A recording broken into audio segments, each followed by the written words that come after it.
Manners maketh man. We've all heard it.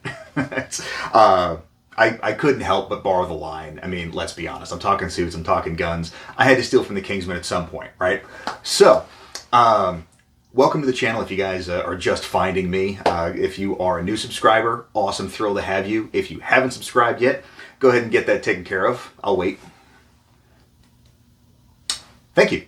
And aside from that, if you dig the video, give it a thumbs up at the end of it. And aside from that, let's go ahead and jump in.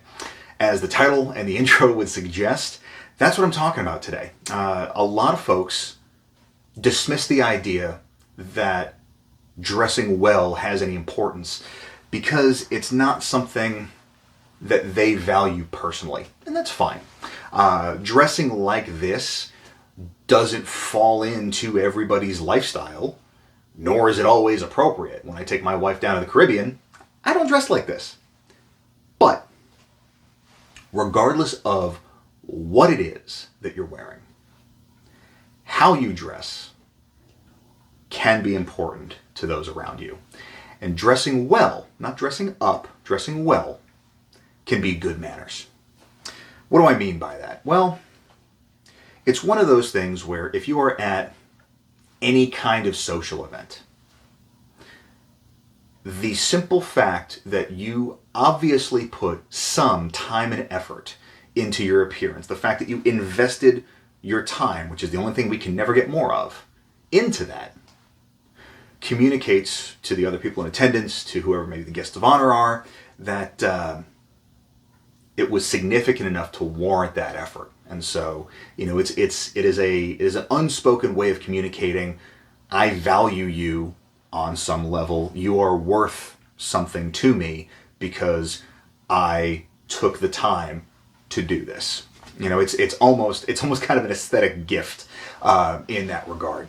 And there's a couple of examples that I want to touch on that I think are really important with this.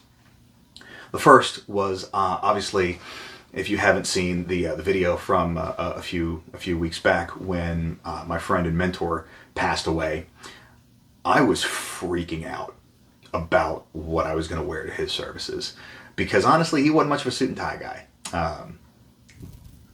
and there were some specific kind of cultural guidelines that were set forward for the services, where options were given, which was nice.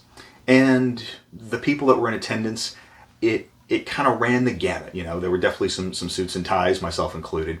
You know, there was definitely a lot more casual ensembles there as well.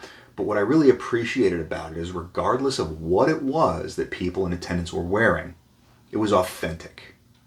It was very obvious that everybody was reflecting themselves in what they chose to put on that day. And I think it was part of a very fitting tribute for him. And that's one of those examples of, even though he himself wasn't much of a suit and tie individual, the themes that the dress code had put forward, I was able to most accurately reflect in what I wore. And, you know, this guy was really meaningful to me for a lot of years. And so I wanted to make sure that I did right by him and that he would approve and be proud of how I showed that day. The other one, and this is the one that many more people are going to find themselves in, hopefully. I mean, it's kind of a 50-50 shot at this point, depending on where you are in life. But weddings are another big one. And I attended a couple of weddings in the late summer, early fall. And what I noted that was interesting was, even within the wedding parties themselves, while there were people who were technically dressed to the dress code, it was very obvious they put zero care into what they were wearing. And then think about that for a second. Somebody invites you to participate in one of the most significant events in their life, and you can't be bothered to give a shit. You know, it's on some level, it's tantamount to going and showing up and saying, "Hey, I'm just here because there's an open bar." It's a very selfish sentiment, and it's the simple things. It's making sure that the cuffs are the right length and that they're not down here at your thumbs. It's making sure that your trousers are hemmed properly. It's making sure that the jacket fits well and close to the body, and it's not this giant sack that you're wearing, or worse, overly tailored.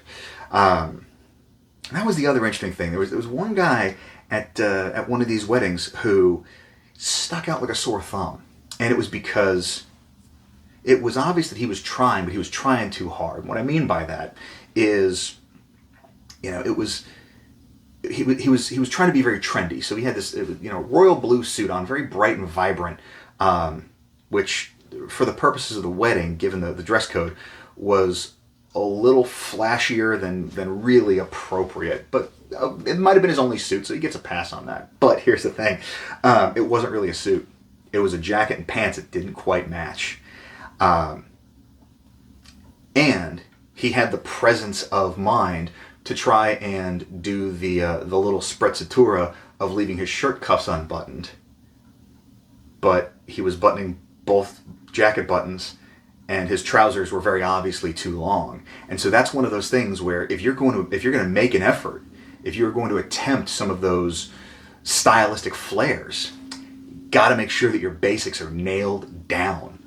And what was inappropriate about that was the fact that there was this apparently superficial understanding gave the impression that he was trying to draw attention to himself, which is one of the worst things that you can do at a wedding aside from proposing. And so again, it was just kind of poor form. I don't know what was going through the dude's head, but it definitely suggested that he was treating the event like it was about him, as opposed to about the couple getting married.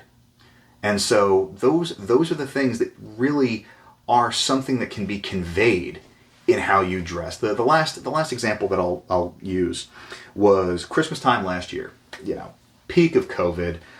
Nobody's traveling anywhere, so Christmas was just my wife and I.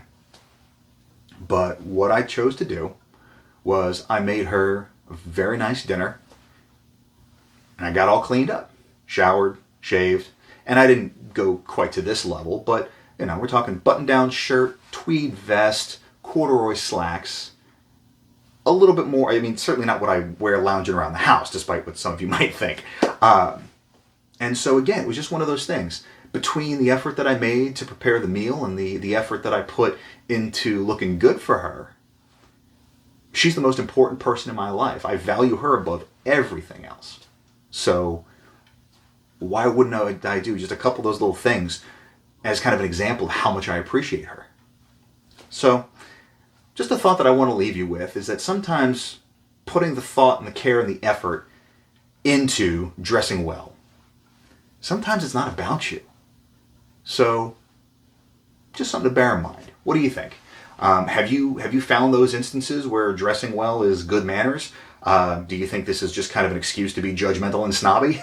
Either way, put it down in the comments. I want to hear about it. So, other than that, if you guys like the video, like I said, give it a thumbs up.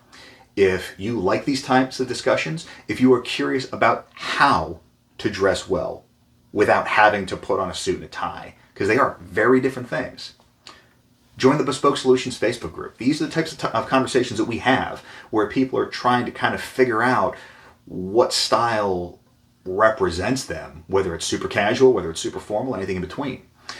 If you're getting direct use and mileage out of the channel and you want to support it, I would really appreciate if you sign for the Patreon. My patrons are fantastic, and we've got some great live streams with some special guests, so that's the only way you can get access to those. And aside from that, I hope everybody has a fantastic week. Stay dangerous and stay sharp.